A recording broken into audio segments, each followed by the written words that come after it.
Hello, how you doing? I'm Craig Parkinson. You are listening to the Two Shot Podcast. Sit yourself down, pop the kettle on. We're going to have a nice old chat. Who's it with this week? I'm going to tell you right now.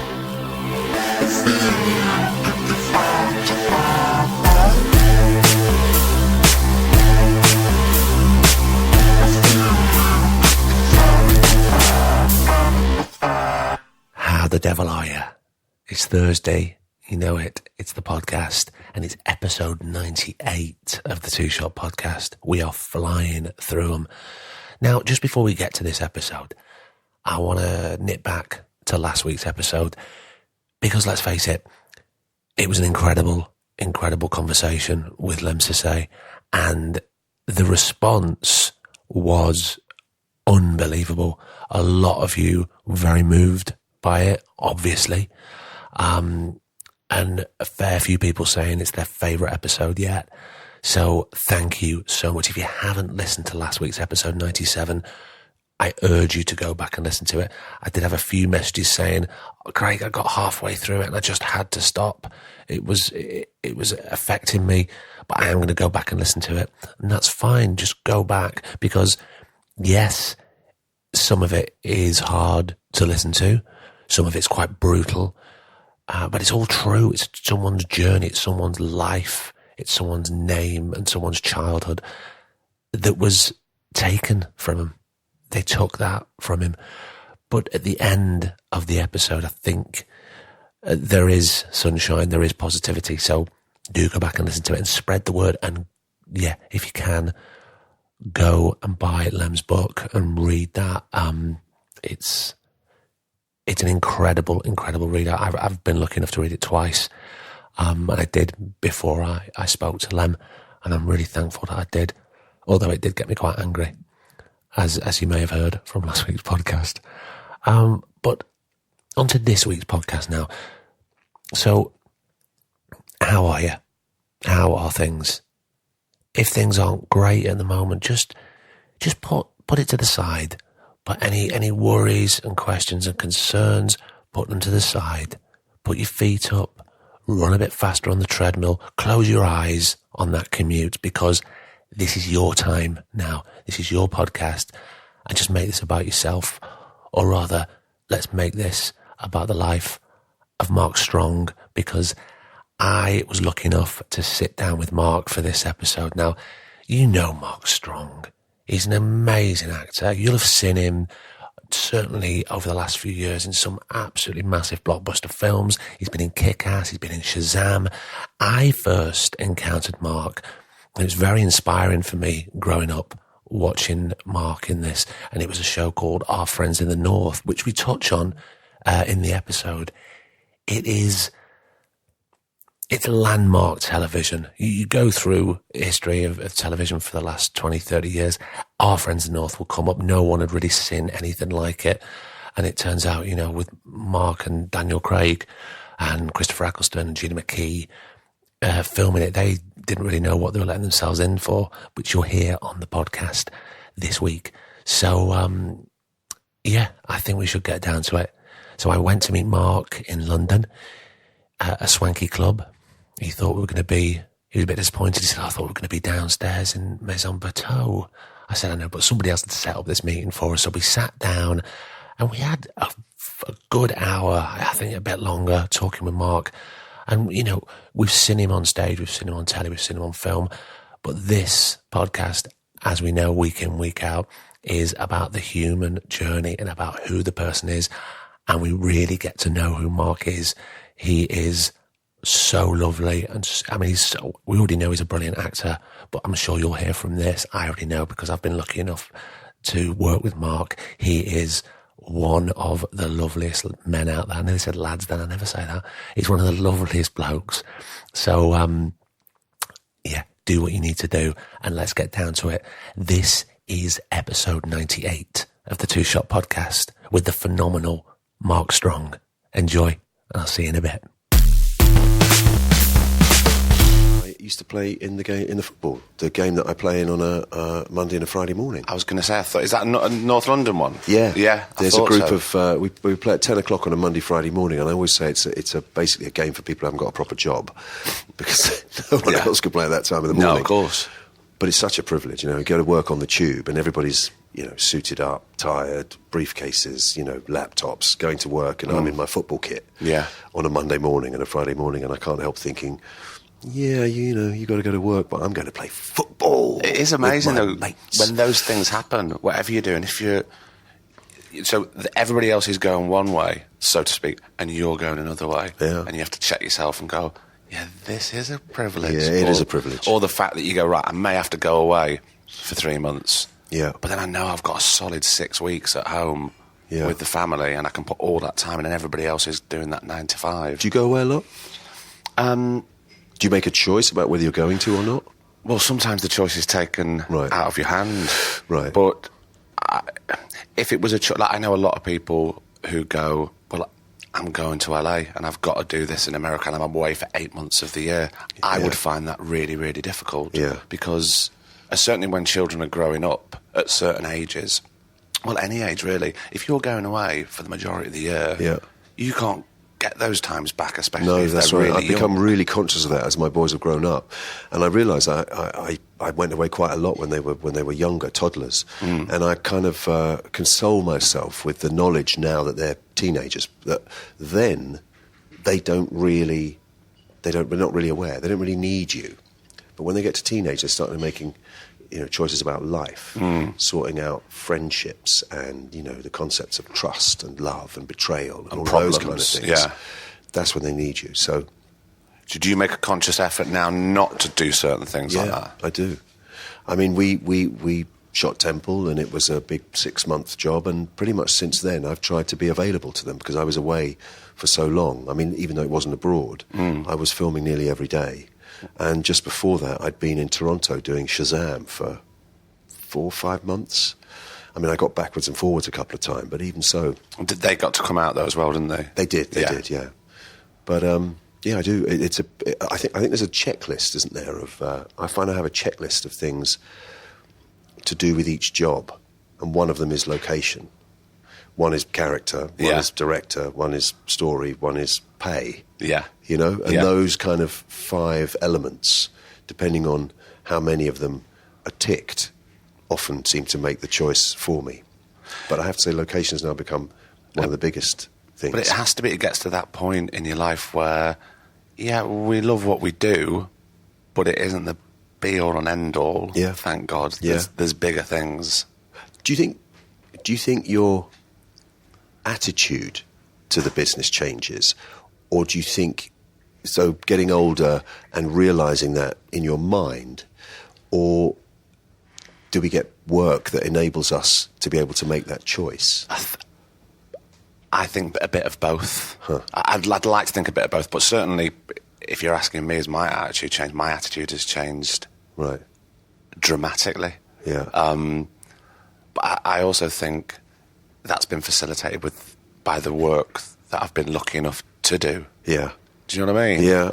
I feel like when I started out, I was so terrified into believing, which is not untrue, that it's incredibly difficult to have a career in this industry. So that's drama school, that's drummed into you, oh isn't my it? God, yes. You leave drama school absolutely vibrating with fear that you're never going to work. And even if you do work, you're never going to get another job. Yeah. And so for years and years, I just felt, okay, keep working.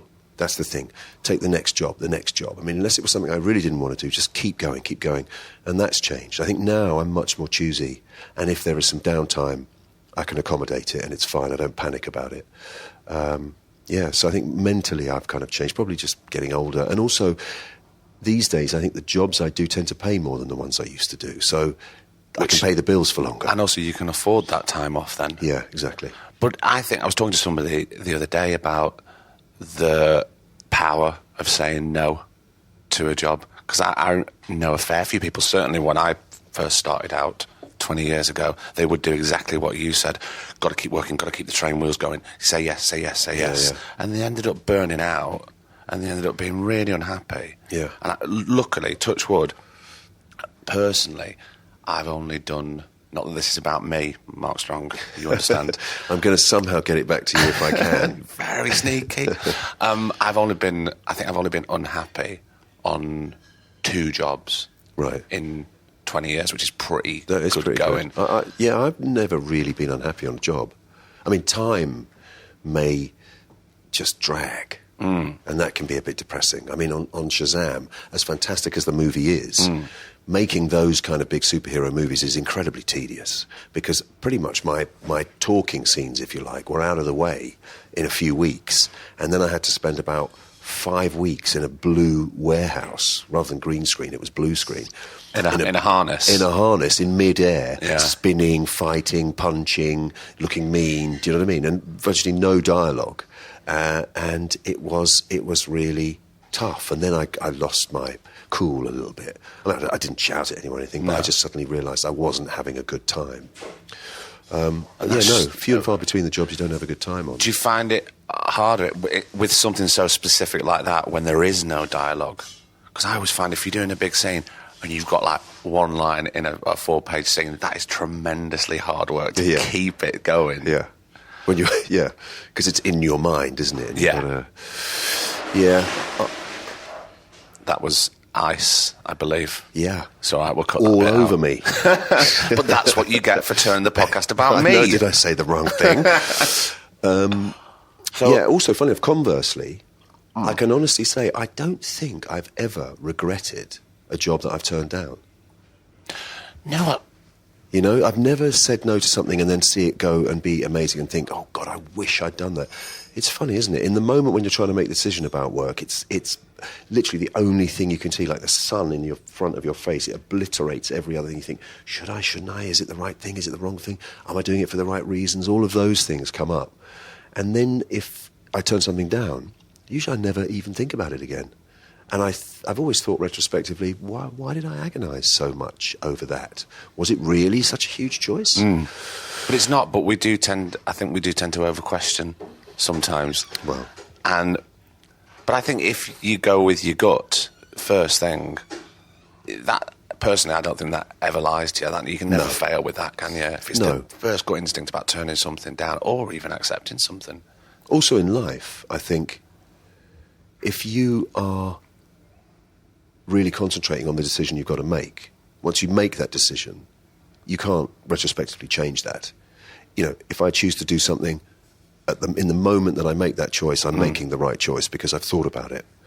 Do you regret things? Do you ever regret things? Are you a big regretter? Do you think about that? Not really. No. I don't know. I feel like I'm moving forward all the times in life. I have a terrible memory because I don't really store things. I don't. You know, I'm terrible for faces and names and also things that I did.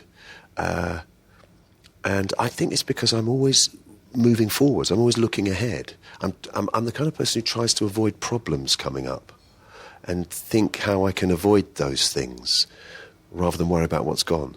That's really positive, though. Is that positive? I think so. It can be a burden, though, because In what way? Well, I'm quite controlling in that way, that I need to know what we're doing. Like my wife, for example, whenever we get in the car, she has a very cavalier attitude to time and directions in a car. Yeah. I mean, she's on time for every meeting because that's her job and she's brilliant at that. But we'll get in a car and I'm doing the driving and she knows where we're going. She'll be quite sparse with the information.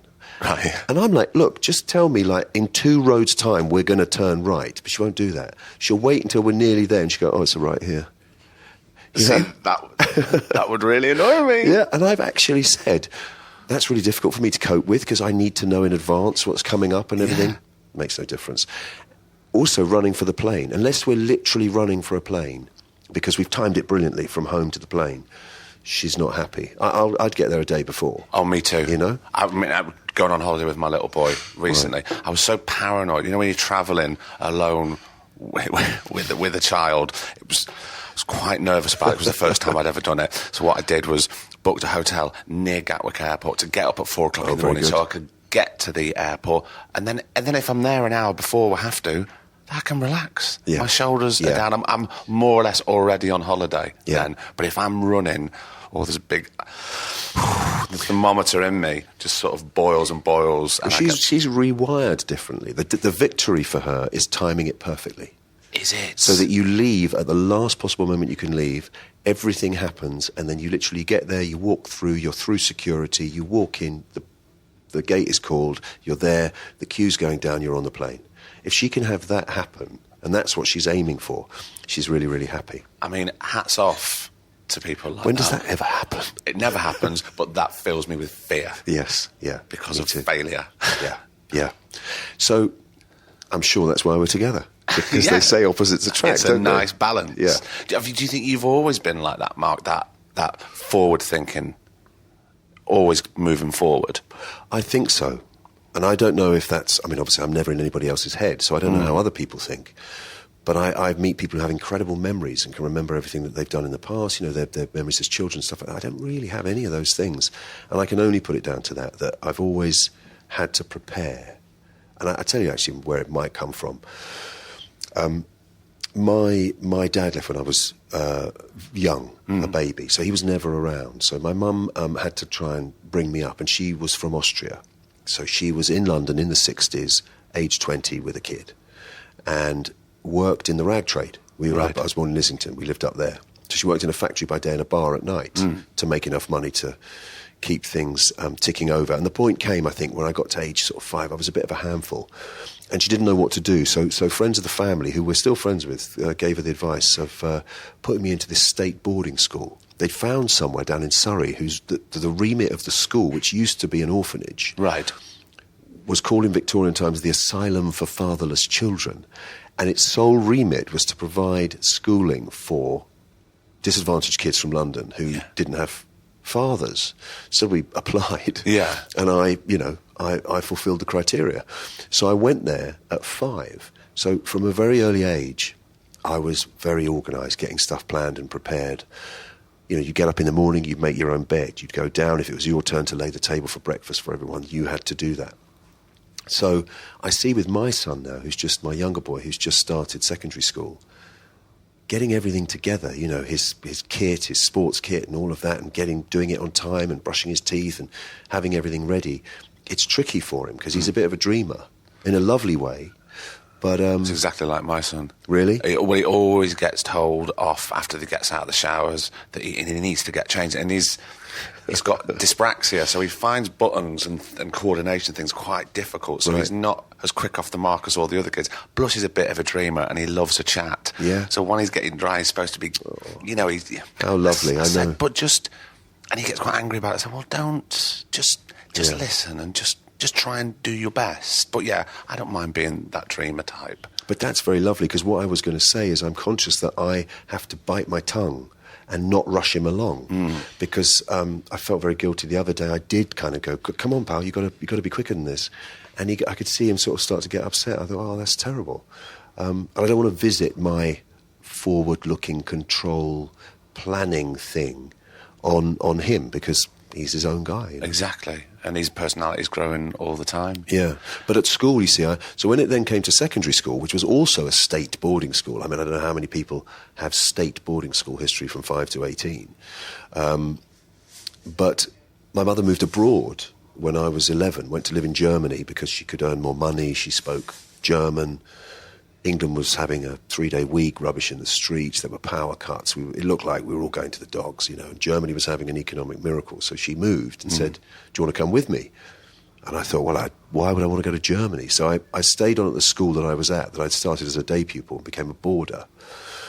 But it meant, at the end of every term, all the other kids, their parents would turn up, they just chuck everything in the boot of the car and drive off. I had to plan what I was going to take home on the plane, because I was only allowed a certain amount of kilos, what I was going to leave behind, where I was going to leave it behind at school, was it going to be laundered so that when I got back I could actually wear it, and all of that. So I had to sort of do a lot of pre-planning in my life as a young boy. A very young boy to be doing all that. I mean, that sounds like you're growing up much quicker than what you should have been, really. Yeah, maybe.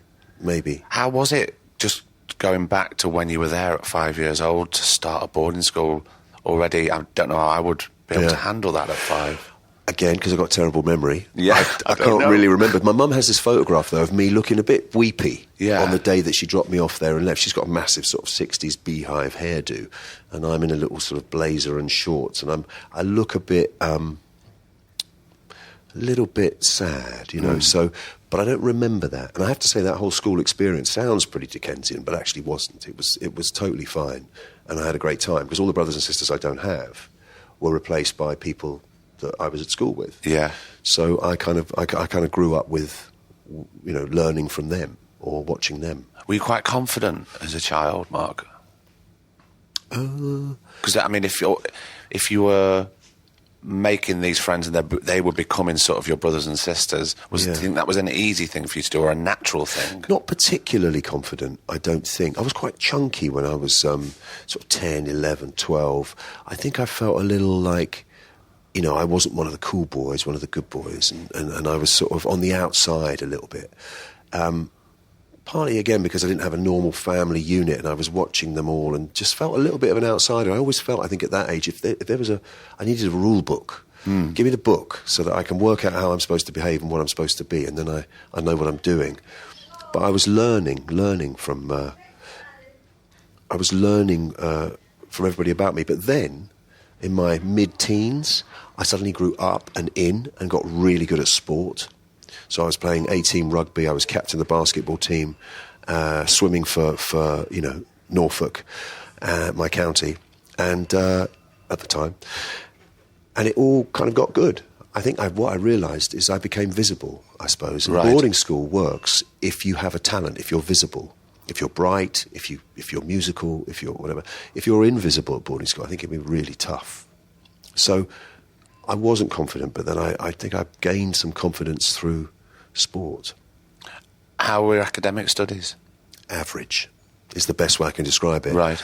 Was there a passion for it, or no? Not really. Not really. You know, I know that there were certain times when I got fired up to write a good essay or became interested in something in science or whatever. But generally, I was coasting and doing the best that I could. I think I had a natural intelligence that meant that when it came to A levels, I was okay. At O levels, I got A's and B's. But then by the time it got to A levels, I'd sort of lost the will. Really, I was much more interested in being a teenager and having a laugh, and in a good time. I formed a punk band, and that was the advent of all of that. Yeah. When did music come into your life as a teenager? 76, 77. I used to listen to John Peel. I had a small transistor radio that, when Lights Out happened, I used to switch it on really low and I used to listen to it on my pillow, and I'd listen to John Peel and. You know, he'd have an hour. A radio show lasted a couple of hours. Yeah. Radio 1. Distinctly remember the night he played Susie and the Banshees' first album, uninterrupted. He just literally went, "Here it is, I'm not going to say anything." And he played the whole first side, turned it over, played the whole of the second side. Wow. So, and also Sounds at the time, I think either Sounds or NME had one edition came out and one full page said, "Here's 3 chords." And they'd drawn 3 chords on a sort of guitar fret. Now go out and form a band. And we literally did that. I went, okay, right, we're going into Norwich. You're going to buy a snare drum and a hi-hat. You're going to get a lead guitar. I bought a bass, an old second-hand bass. And I was able to get hold of the equipment at school, the amp and the speakers. And we'd just go and plug it in one of the classrooms and go and make a noise. And we actually cut a little tape. Did you? God knows where that is. and played a gig in our local village. I think there were more people on stage than there were in the audience, but it was fantastic fun. So it all could have gone very differently, your career. Yeah, I don't think music's lost a great deal, you know, that didn't continue for me. But it did mean that I went, not off the rails, but I got less interested in academics. So my A levels weren't great. I got an A in German, obviously, because it was cheating as I spoke it. And that's why I then went to Munich University to do law, which sounds great. Was your mum in Munich at that time? Yeah, she'd moved to Munich. So why law? Was that something you were looking to do? I think I was at a school where, well, they still are now, they were very keen to have guys go on to Oxford and Cambridge and get really good university places. And unfortunately, my A-level results didn't really fit with any of those kind of high-end universities. But I could earn enormous brownie points by being the first boy in the school ever to gain entrance to Munich University to go and do law. So it got them off my back. Yeah. They went, marvellous, my lord, Munich, marvellous, brilliant. And then they could all go and say, we got one boy, he's off to Munich to do law. You know, so, yeah, but I got there and then realised it really, it wasn't too difficult for me. And, yeah, German, it was all in German, and it was, you know, political, constitutional kind of language that I didn't have. Yeah. So the guys who were in the next building who were doing acting workshops and things were having way more fun than I was, and that's how I got into interested in acting. Did the acting ever come prior to this? No. It was weirdly, I mean, I'd done a play at school, but they hadn't really fired me up in any way. It was just, I just opened that door and, you know, said to a teacher back at school, listen, I want to come back to the UK. Maybe I should do German, obviously, degree, but I'm really interested in the idea of doing drama and theatre and English. Anyway, I applied for a couple of German courses on my UCA form, I don't know if it's still the same, and a couple of English and drama courses. And the English and drama interview was the first one I had, and they gave me a place. Wow. So I went, and it was there where they had a studio theatre, and you could do staging and, you know, basically study theatre back from the Greek and Romans up to the present day. That was the first time I really got the bug, other than the music, I suppose, but I really got the bug for something. So that started to put a fire in your belly there? Yeah. And how long was that? How long were you there for? That was at Royal Holloway College, at the University of London. It was an English and drama degree, and it was 3 years. Was it? And, yeah, because, as I say, they had their own studio theatre, you could put plays on, you could do the lighting, you could do the sound. So you were starting to learn about all aspects of the theatre. And the academic side of things. So, you know, Oscar Wilde and, you know, Plautus and Terence and all the Greeks and, you know, everything up to the present day. So that became invaluable when I then started getting into the business. And did you think at that point while you were at Holloway that this was going to be a viable career? No.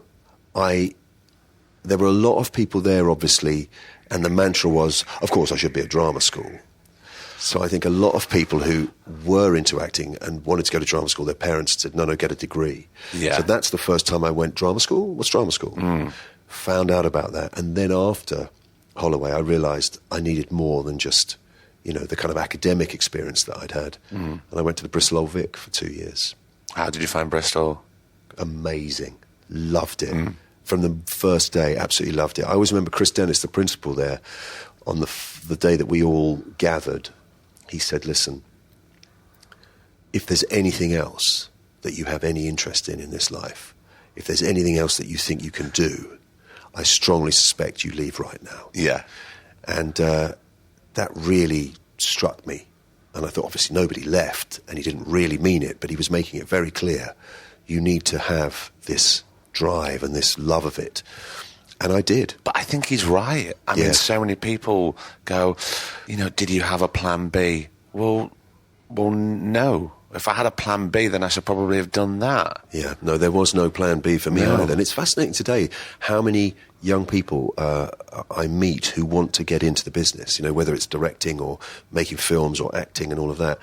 Quite a lot. Back then, not so many. Because I think we were encouraged to do law or, you know, if you could learn a trade or something like that, something palpable. The idea of going off being an actor was so nebulous that I was advised against it. Whereas now I think times are so tricky that actually choosing a job that doesn't have any particular security about it, but at least affords you joy, is not such a crazy decision. Well, I don't think it is. Nowadays, I think it's changed a lot. But I think, again, what we were talking about at the beginning, about certain things being drilled into us. Yeah. Certain things were drilled into us also back then where, no, you can do that, but you have to get this first just in case. You need your fallback. Yeah. Whereas now I don't think you do. Because people see people from all different walks of life and all different backgrounds going, oh, well, I saw that person on the telly, I saw that person in a film, I saw that person on stage, and I know that they're from my background, so maybe if they can do it, then I might have a small chance of dipping my toe in. So but I suppose there's a possibility now, whereas then I don't know if there was as much. certainly from where I was from. It was kind of considered an eccentric choice because there was no stability. Whereas, as I say, now there seems to be relatively little stability in the world. Things, yeah. So it doesn't seem such a strange and also, choice to make. Sometimes I think that's other people's fear of, how could you possibly do that? I need that stability in my life. So you couldn't even do that. Yeah, and also remember the generation before us was sort of post-war, and it wasn't about indulgence, it was about survival. I mean, even though it was the 60s and everything, you still had to kind of have a sense of ethic, work ethic about you. The idea that you choose a creative course was sort of considered odd. Yeah. Whereas now, not so much. No. And in fact, somebody was saying the other day that at a school lecture we went to recently, being able to have ideas and be creative were the sort of top two recommendations for students when they get out into the real world. Having ideas, being creative, that's now of paramount importance. It kind of wasn't when I left school. Asking questions, always ask the questions. I always encourage my little boy, ask a question. Yeah. Don't worry if it's not right, because then you'll know. Because you fail, you get down and you get back up, and that's the only way that we learn. It's fascinating you should say that, asking questions. I've got this little theory, and I don't know if it's true or not, but when we left school or university, we had to ask questions. If you wanted to find out about something, you had to go and find somebody who knew about it. You didn't have the computer stroke phone in your hand. No. And it seems to me a lot of confidence these days in young people that worries me is born of the fact that they don't need anybody. They don't need anybody to tell them where to go. They've got Google Maps. They don't need to work out how to get into a business. They just Google it, You can find out anything you need to know. You can also validate yourself by taking pictures and posting it and have instant friends. It's really dangerous. And terrifying. Mind. Yeah. Probably not to them. They're growing up with it and they can deal with it and they'll all be fine. But I feel like it's eliminated a lot of the humility, which I miss humility, that people had to have in order to kind of get on in the world. You had to go and seek stuff out. Now you don't need anybody particularly. And grace, humility and grace. Yeah. But you say then... God, it makes me sound old, doesn't it? I don't think it does make you sound old, because I kind of agree with you. And I'm certainly not old. I like to think I am old. Nice. But you say maybe they can deal with it. Sometimes I don't think they can, because I hear stories, and the only reason I'm on social media is basically for work and for this podcast to help in a business kind of way, So, my producer knows more about the social media aspect of it than I do. But I hear awful stories about validation that these young people have and they need. And I don't know where to go with it or what the answers are, but I do find it worrying that you post a photo of where you are and you're constantly looking, has it got this many likes? That's going to drive people potty. Well, you'd imagine so, wouldn't you? Well, I don't think it's very helpful for your upstairs. And also, these young people are growing up. They don't even know, and I don't mean this in a patronising way, because I was the same. We're all the same. We don't know who we are. We're learning as we grow up, because we're growing into ourselves. Yeah, and every generation worries about the next generation. I mean, when I was into punk and doing that, I remember people standing, sort of doing candlelight vigils outside Sex Pistols concerts because they thought we were all going to hell. Oh, yeah. And now it just seems like a lot of good-natured mucking about when you look at it. But at the time, our parents thought it was dangerous and evil and vile. So obviously now my generation looks at the kids and thinks that these pernicious phone-stroke computers aren't going to help. But, maybe as they're growing up with it, they're used to it, and I'm not. And we're not, yeah. Well, maybe. Can I ask you a slightly personal question, Mark? Yeah, sure. When you were growing up, did you ever... Well, I suppose maybe you didn't, but I don't want to answer the question for you. Did you ever miss the father figure in your life, or certainly a male figure? No, because I didn't really know what that was. Yeah. I think it's very difficult for kids whose parents break up when they're, aware of their parents as a unit.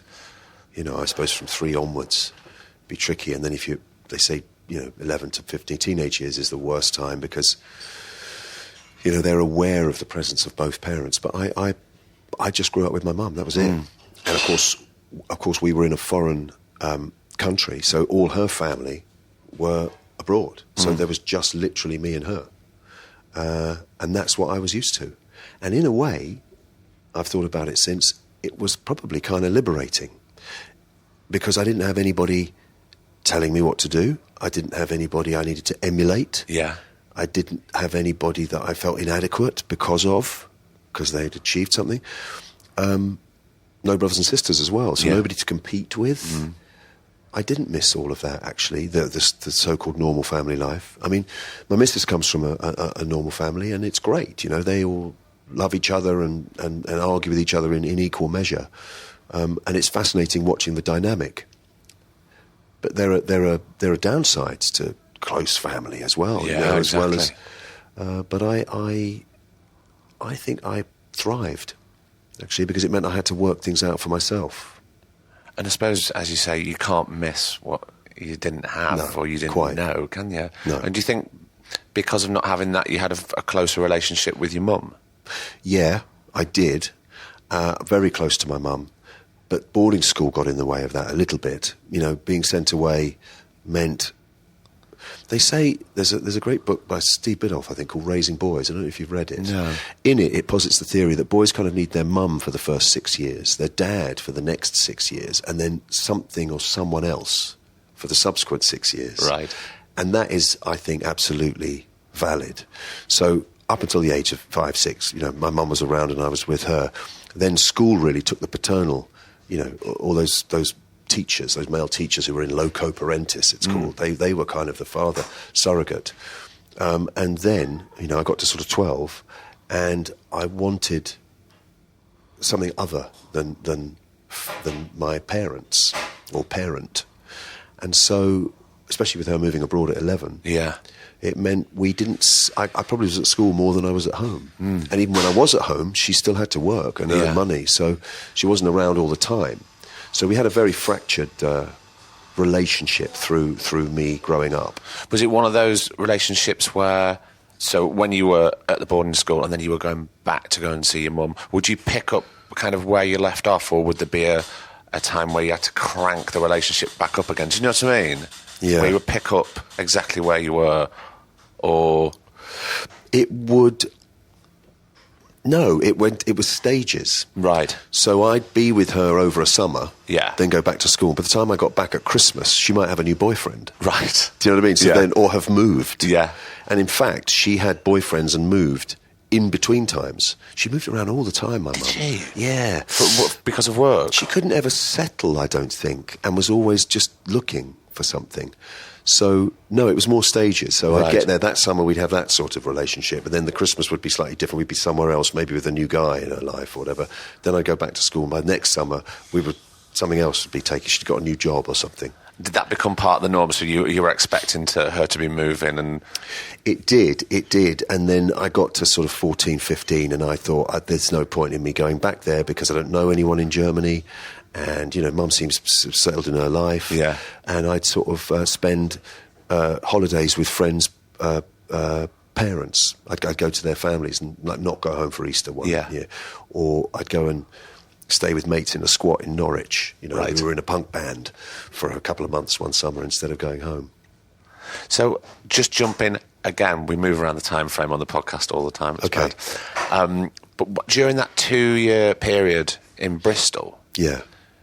Was that quite an intense 2 years?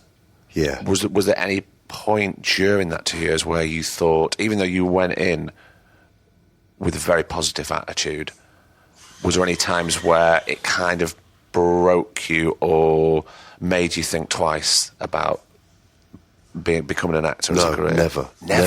The opposite. Really? Literally the opposite. I was a heat-seeking ballistic missile for the business. Do you know what I mean? I wanted in. Yeah. And not because I wanted fame and fortune. Genuinely, I actually loved the process of rehearsals, being in a play, being on stage. I love the combination of sort of practical work that you have to do in order to function on stage and the mental discipline required to be on stage, and also doing stuff in front of an audience. I mean, I'm relatively shy, I think, in my everyday life. I don't go out and seek attention.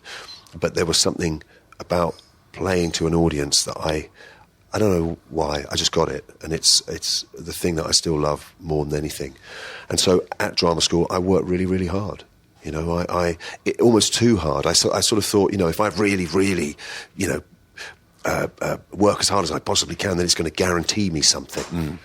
And of course it doesn't. The only thing you actually earn at drama school is your fight certificate. Did you do one of those? Yeah, I did. Oh my God, I prepared that for like 9 months because it's a validation. Yeah. You get a piece of paper that says you've done your fight, and you know, because obviously you don't get any kind of validation as an actor. It's only the job that gives you that, if you get one or are lucky enough to get one. No, I never swerved from the course. And then I even remember being offered my very first job. A guy called John Ginman, who used to run the Swan Theatre in Worcester, had come to see our final year show. I played Barone in Love's Labour's Lost. Right. And he offered me a job, 9 months, get my equity card, go to Worcester. And I remember saying to a couple of the guys, and they were like, where? Worcester? Why do you want to go to Worcester for 9 months? And they were hanging on for maybe they could get something in London, maybe they could get a small TV part.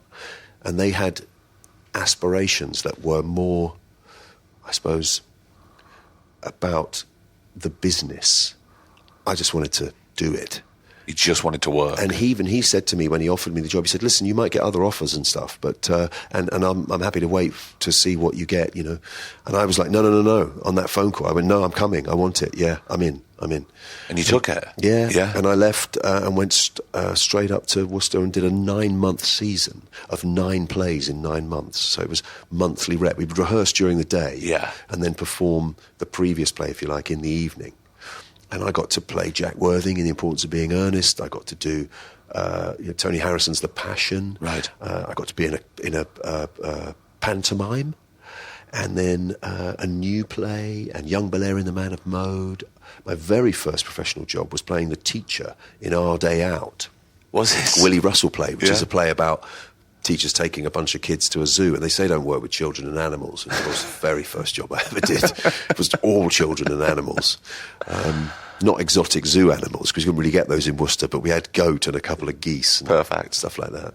But you see, if you'd have waited around like the others, going on maybe a bit at the RSC, maybe a bit in London, there's no way you'd have been able to play that sort of catalogue of parts there. So that first 9 months was another 9 months of learning. Yeah, it was gold dust. And then from there, I think it finished in the sort of spring. There was nothing. So for a summer, I think I did telesales to make ends meet, and thought I'd never work again. And then John Ginman went to take over the Contact Theatre in Manchester from the guy who was running it, who was on a sabbatical, and he invited me back to come and do Macbeth and translations. And so I said to all the guys in the telesales office, right, because I told them all summer I'm an actor, and they were like, yeah, right, of course you are. And the day that I said to them, okay, I've got a job, I'm off, was a wonderful one. And then managed to keep it going with the Contact Theatre in Manchester. And then the RSC came calling, and I got players cast there, you know, holding spears and being various monks. It's so interesting about, you know, talking about before about saying yes and saying no. And you said yes to him, and everybody else was going, Worcester, why do you want to go Worcester?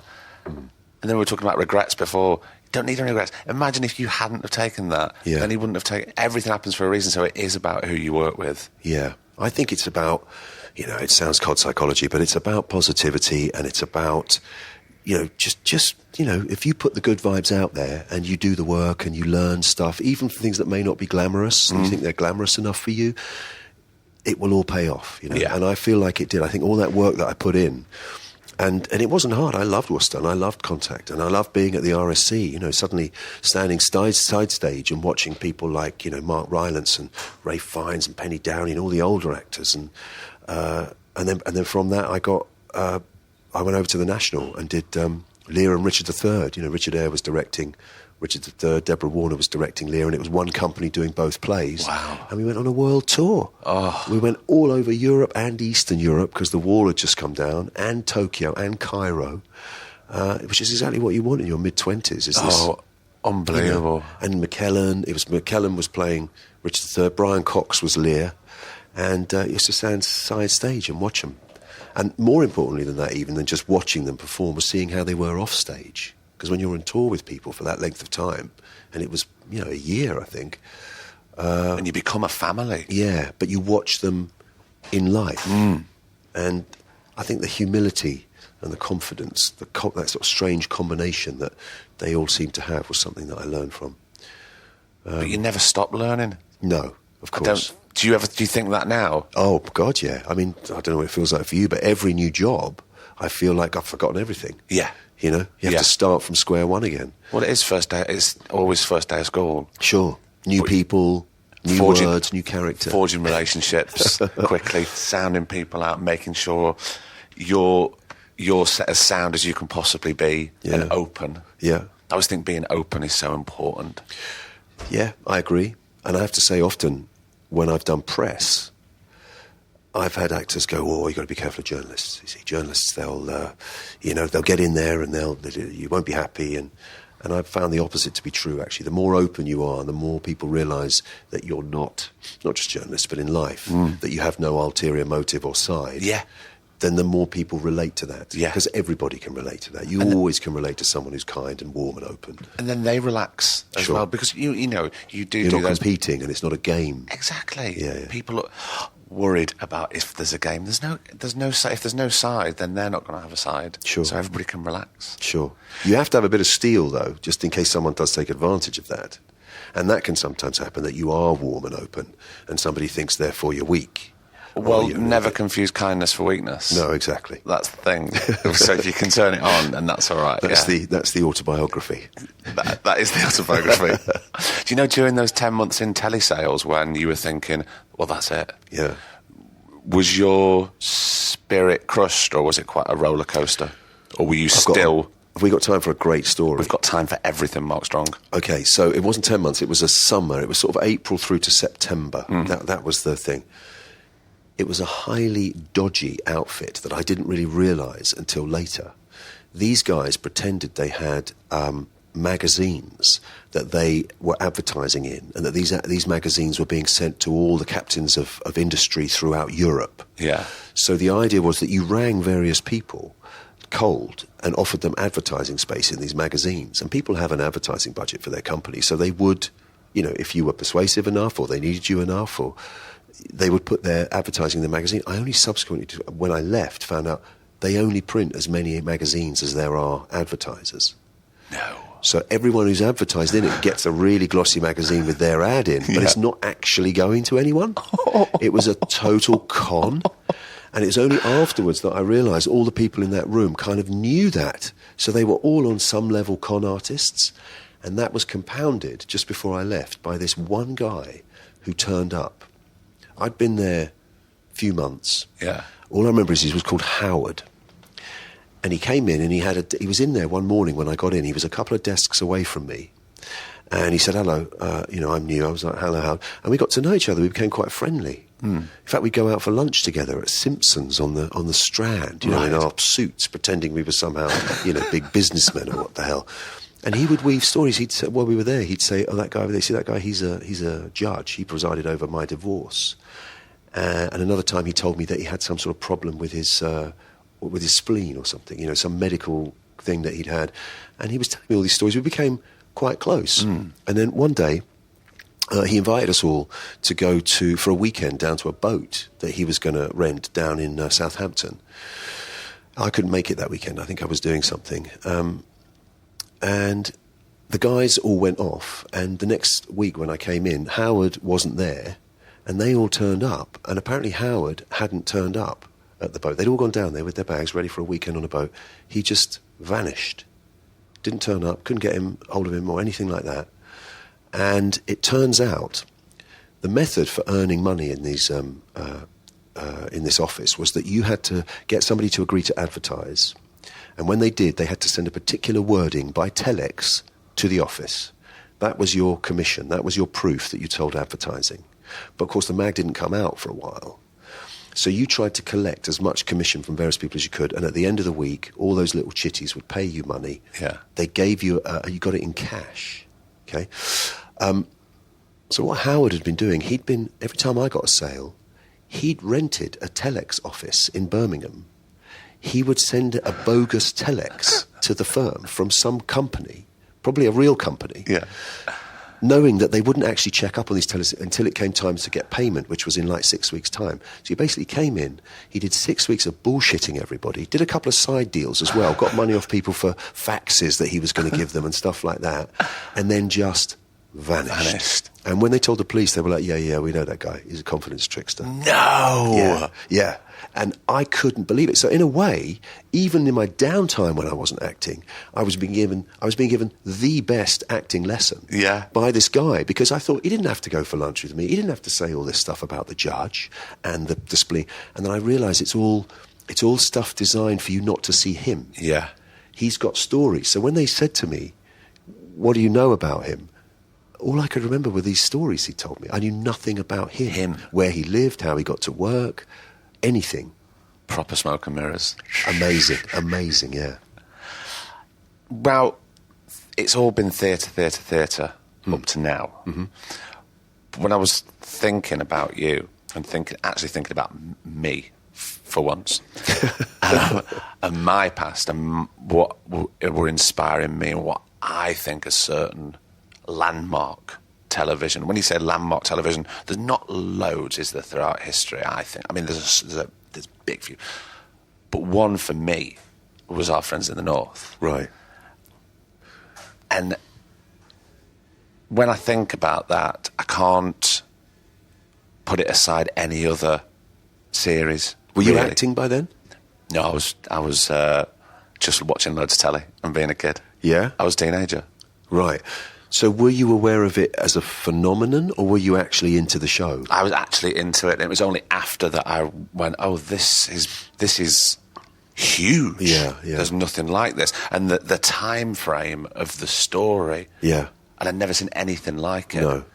We didn't know what we'd let ourselves in for. I mean, I certainly didn't. That's what I was wanting to know about. Yeah, no, me and Danny Craig used to walk down the street together in Newcastle and go, do you think this is going to be any good? You know, because for us it was just another job. We had no concept that Michael Jackson at BBC Two had committed, I think, 80% of the drama budget to that one show, which was unheard of. It was a massive gamble. Yeah. And it was 11 hours of television, spanning the 60s through to the 90s. For me, I'd been at the National. It was just like doing another play. It was a year's filming. And I got a year? Yeah. Wow. And I got to age. It seemed to be about a year. Maybe in 9 months or something, but a long period of time. Long enough that it felt to me like a play in front of a camera, particularly as I was, wearing wigs and then losing my hair as I got older. I mean, it was like look at everybody's growing up. Yeah. And growing older. And Yeah, relationships are fractured. I mean, it was just...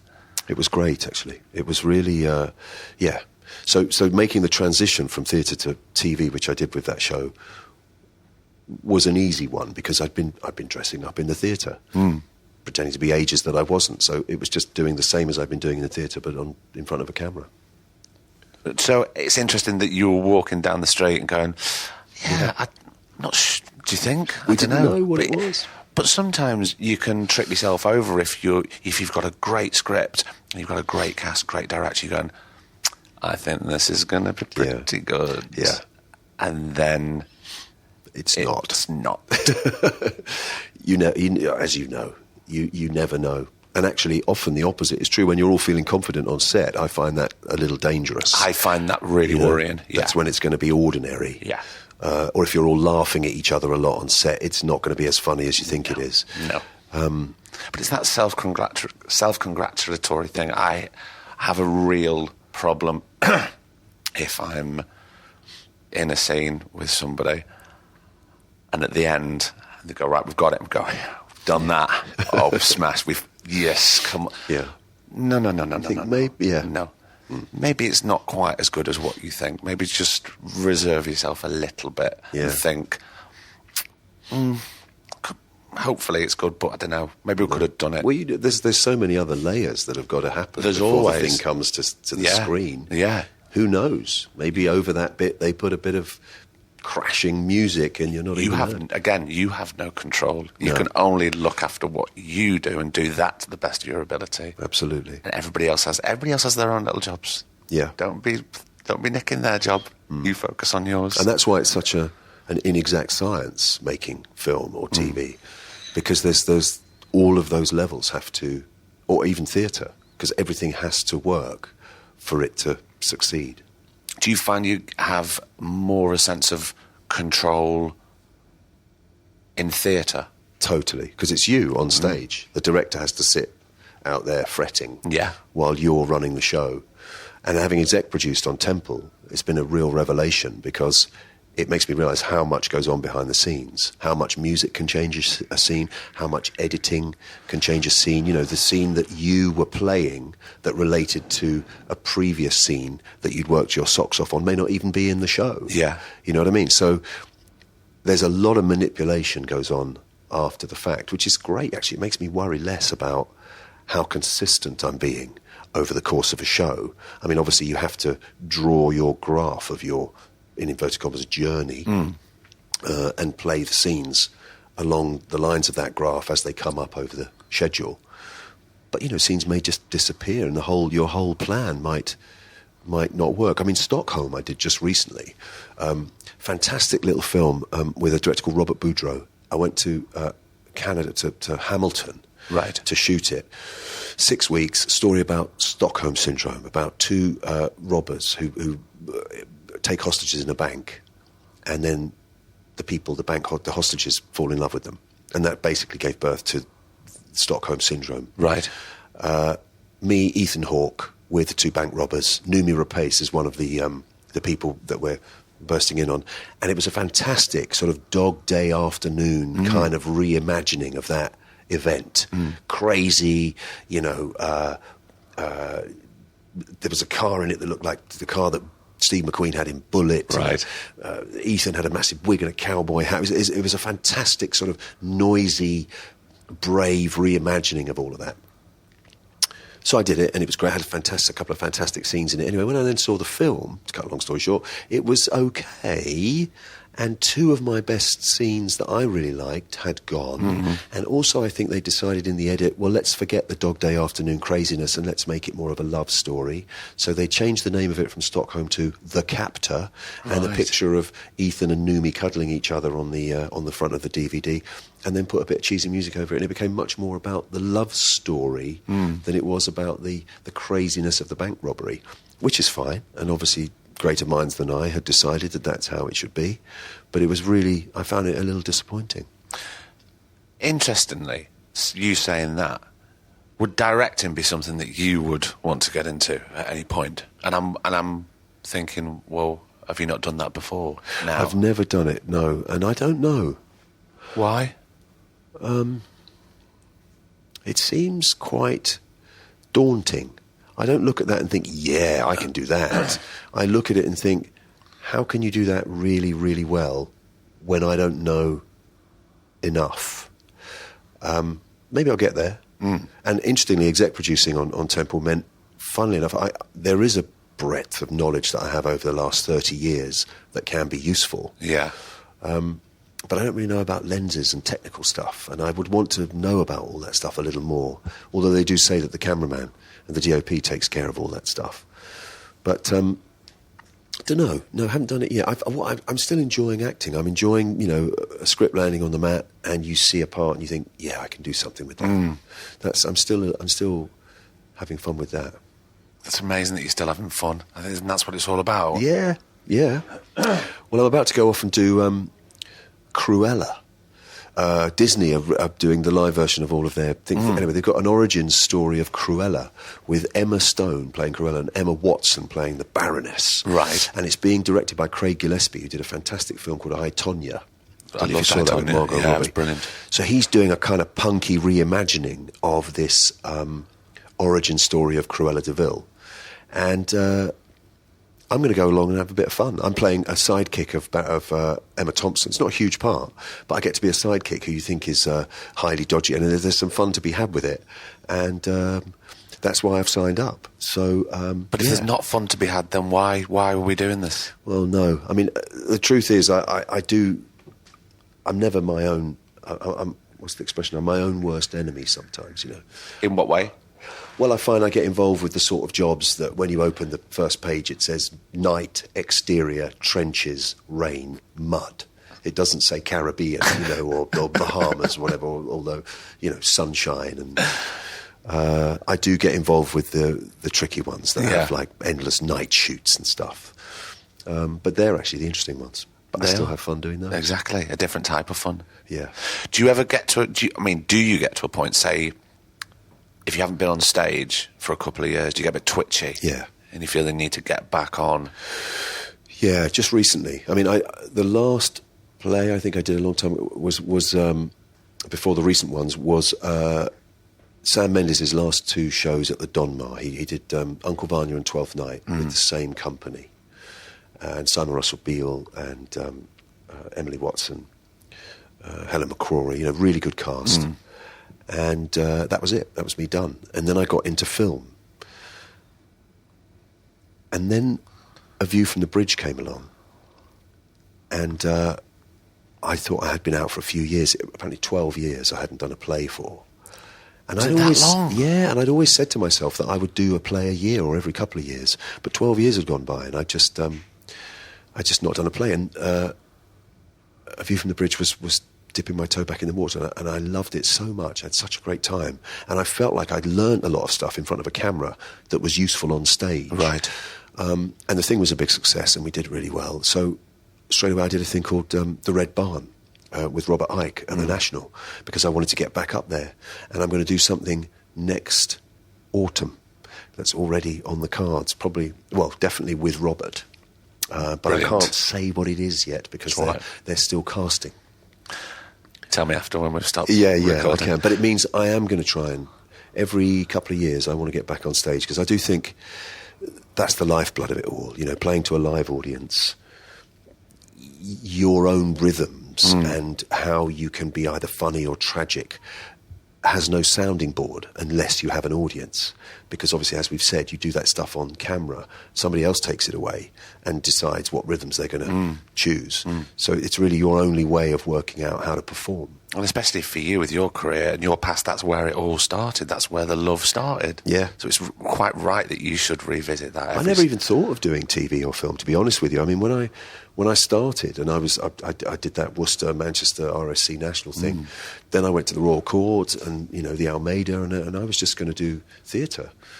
Telly was just something that, my agent one day turned around and went, look, do you want to do this? So it kind of became a bit of an accident, falling into it, It really. accidentally happened, yeah. And Our Friends was the break, I suppose. And then I got into movies. Well, I'd get my arse kicked probably if we didn't end this by talking about television and talking about one specific television programme, Right. which would be Temple. Yes. So I know you've been doing manageable press for this. Yes. And I'm not press, as we know. No. I don't talk about things like this on the podcast. I talk about... This isn't press, this is fun. This is nice conversation. But imagine, right, that I didn't know anything about the Sky One television show Temple. Yeah. I certainly hadn't read the scripts, and I definitely wasn't in it. Right. How would you describe the show to me, Mark? It is an adaptation, not a remake, and I'm at pains to say that, of a Norwegian show called Valkyrian. And the reason that I think we need to know that it's an adaptation is because of the work that Mark O'Rowe, an amazing playwright and screenplay writer, put in by writing all 8 episodes. It's completely authored, our version, by him. And he took the original characters from the Norwegian show and some of the premise of the narrative and created his own thing. And essentially what he came up with was a surgeon who, in trying to help his dying wife, save his dying wife, gets into an unholy alliance with a character called Lee, played by Danny Mays, who has the keys to the tunnels underneath Temple Tube Station. And that's essentially the sort of initial framework, an odd couple relationship, allowing Daniel to work below ground and do surgery on people for money to help Lee in his desire to become a prepper. Yeah. Then what happens is you get to meet a researcher who used to work with Daniel, that's my character's ex-wife. You get to meet a bank robber who is down there hiding out. You get to meet the bank robber's nemesis, or nemesi. I don't know what the plural of nemesis is. Let's go with nemesi. Two people, one of them not very far from where I'm sitting right now, who are after him in order to exact revenge. And essentially what you have is a group of lovely characters that you will watch make various decisions, and you have to decide as an audience whether ethically and morally you would agree with all of it. But it's a great yarn. A lot of it starts underground in a very odd space, and over the course of the 8 episodes, ironically, above ground is safe and below ground is dangerous, but by the end, below ground is safe and above ground below ground is safe and above ground is dangerous. It's a very hard show, actually, to pitch in a sentence. Well, I was just about to say, I think you're doing a fucking great job there. Because I was going, thanks. God, if I didn't know this, I'd definitely want to watch it. And I'm not just saying that, but I do remember when I got sent the first 3 scripts. Yeah. And it hadn't happened to me for a long time reading scripts, because you get to read a lot. Yeah. Some are not so great, some are mediocre, and the very few are top drawer. And I remember ending episode 1, especially with what happens at the end of episode 1, gasping and reaching for episode 2 straight away and diving back in. Great. And that, for me, I was already completely sold. It is great storytelling, and that's the lifeblood of what we do. Yeah. Essentially, it's as simple as that, isn't it? We tell stories, and what Marco Rowe has adapted from the original is a great story. It really does make you want to keep going, find out what happens next. You know, all those cliches are absolutely true, and we managed to do it without explosions at the end of every episode, you know, where you think, oh my God, what's going to happen next week? It's all done through this character-driven storyline, and I think it's really rewarding. And it seems to be appealing to people across the board. You know? But it's that investment in those characters. That's what we're in. Yeah. And I think that's what people will do straight away. Yeah. Because I certainly did when I read it. Okay, well, I hope so. I think they will. Mark Strong, thank you so much. Oh, pleasure. That was really lovely. You enjoy it? Yeah, I don't do a lot of podcasts, I have to say. And this was like just having a lovely chat with my mate. Well, that's what it should be. That's what it is. You're welcome back anytime. Thanks. Thanks, man. Oh, cheers.